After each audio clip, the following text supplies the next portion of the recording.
لو انت مبرمج وعندك شعور انك مش بتتطور في شغلك من فترة طويلة، او بتقابل صعوبة في تطبيق المفاهيم الجديدة اللي بتتعلمها او تسمع عنها، بتبذل مجهود كبير لكن مش حاسس بالرضا، فالفيديو ده علشانك.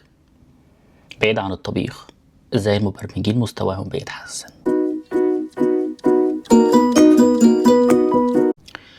في الفيديو بتاع النهاردة هنفهم ازاي المبرمج بيتنقل من مرحلة الزيرو بسم الله الرحمن الرحيم لمرحلة الهيرو. لما بتسمع عن حاجة جديدة وتحب تتعلمها بتمشي بطريقة المدرسة. يعني مثلا لو حابين نطبق ده على السوليد برينسيبلز، فأول حاجة خالص بتعرف إن السوليد فيه 5 حاجات: single responsibility, open closed وهكذا. بعد كده تحاول تفهم كل واحدة منهم معناها ايه.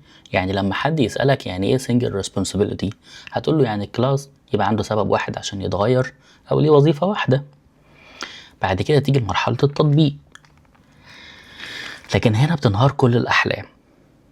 الطريقة دي في التعلم اسمها بلومز تاكسونومي، ودي الطريقة المناسبة للتعليم في المدرسة.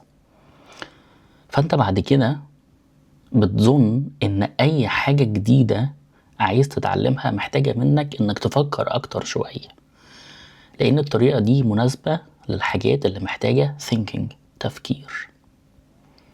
لكن التفكير مش هيوصلك لمرحلة الفلوينسي في البرمجة، انك تبقى فلوينت، علشان البرمجة هي سكيل ومهارة براكتيكال اكتر منها ثينكينج. ده مش معناه ان احنا مش محتاجين الثينكينج، لكن معناه ان هي محتاجة براكتس منك وممارسة، ودي الطريقة الوحيدة اللي ممكن يتحسن بيها مستواك اكتر من انك بس تقعد تفكر في الموضوع.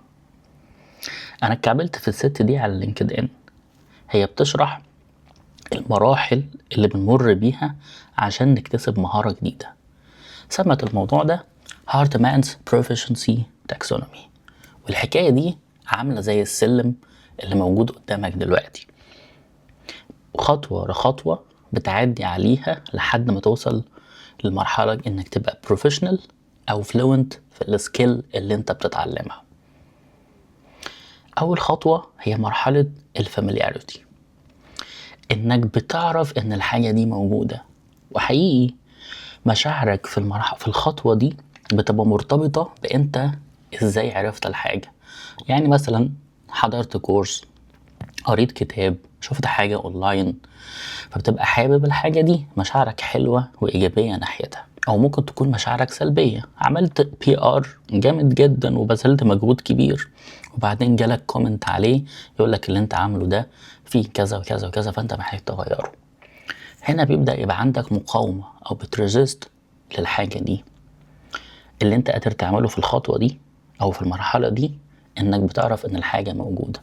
بتعرف مثلا ان في حاجة اسمها single responsibility، بس انت لسه ما بتعرفش تطبقها.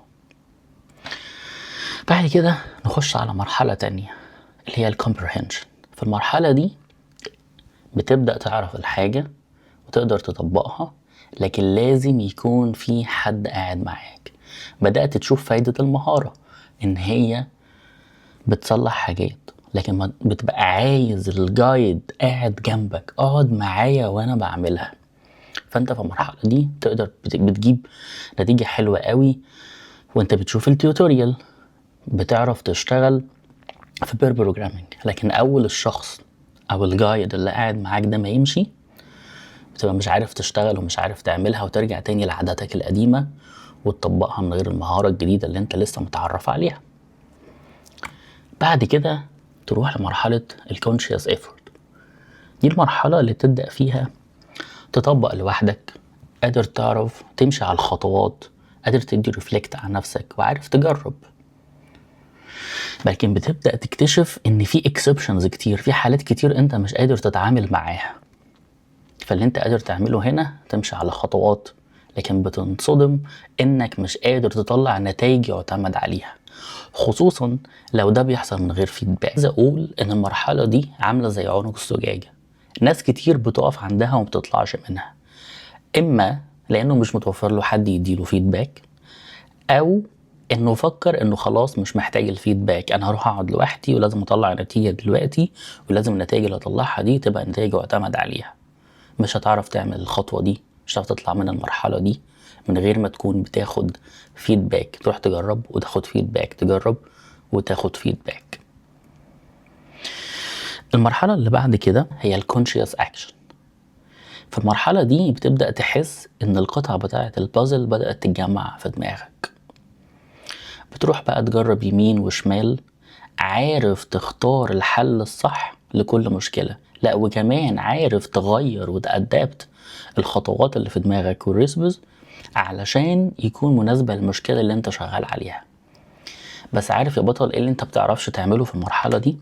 انك تحل المشاكل بمجرد ما بتشوفها، او انك تبقى عارف ايه الحل وهتمشي ازاي بمجرد ما تشوف المشكلة. انت بتحتاج وقت تخطط وترفلكت علشان تقدر توصل للطريقة الصح اللي هتمشي عليها عشان تحل المشكلة او التاسك اللي انت شغال عليها. بعد كده توصل لمرحلة انك بقيت بروفيشنال، انك عارف تاخد القرارات دي as you go وانت شغال وانت ماشي على الطريق. اللي بتعرف تعمله في المرحلة دي اي حاجة، يعني اي مشكلة بتقابلك مرتبطة بالمهارة دي انت بتقدر تحلها وتقدر تعمل ريزنينج مظبوط عليها. عارف ايه اللي ما بتعرفش تعمله هنا في المرحلة دي؟ ولا حاجة، ولا حاجة مرتبطة بالمهارة اللي انت بتحاول تعملها. انت خلاص وصلت الوقت بقى فيه عندك خبرة انك بقيت عارف تعمل كل حاجة مرتبطة بالمهارة دي. اخر حاجة انك توصل تبقى unconscious competence، او المرحلة اللي بنسميها unconscious competence. انك بتشوف الحاجة تقول هنعملها زي كذا زي كذا، هنعملها كذا، بس انت مش قادر تشرح ليه. انت بتعمل ده بدون وعي منك، خلاص ده بقى جزء منك، بقيت زي الساحر. انت قادر تشوف حاجات اللي حواليك مش قادرين يشوفوها، بس في نفس الوقت انت مش عارف هم مش شايفينها ليه. الوقت ده اللي انت بتقدر تبقى فيه thought leader، انت بتبقى قائد وبتطلع افكار جديدة. زي مثلا الناس اللي بيروحوا يعملوا الفريم ورك، التيم اللي اشتغل على الفريم ورك وطلعها لك وطلع فكرة الناس بدأت تتعلمها وتستخدمها في شغلهم. انا عايز اقول بعد ما اتعلمت على المراحل دي ان في حاجتين ضروريين جدا هيخلوك تتطور. اول حاجة انك تتحرك في مجموعة، شوف 1 أو 2 مهتمين بنفس الحاجة اللي انت مهتم بيها وعايز تتحسن فيها، شوفوا نفس الكورس مع بعض، اقروا نفس الكتاب مع بعض، اقعدوا على القهوة اتناقشوا في الموضوع، اتكلم فيه، اتكلم في مجموعة، ما تحاولش تعملها لوحدك.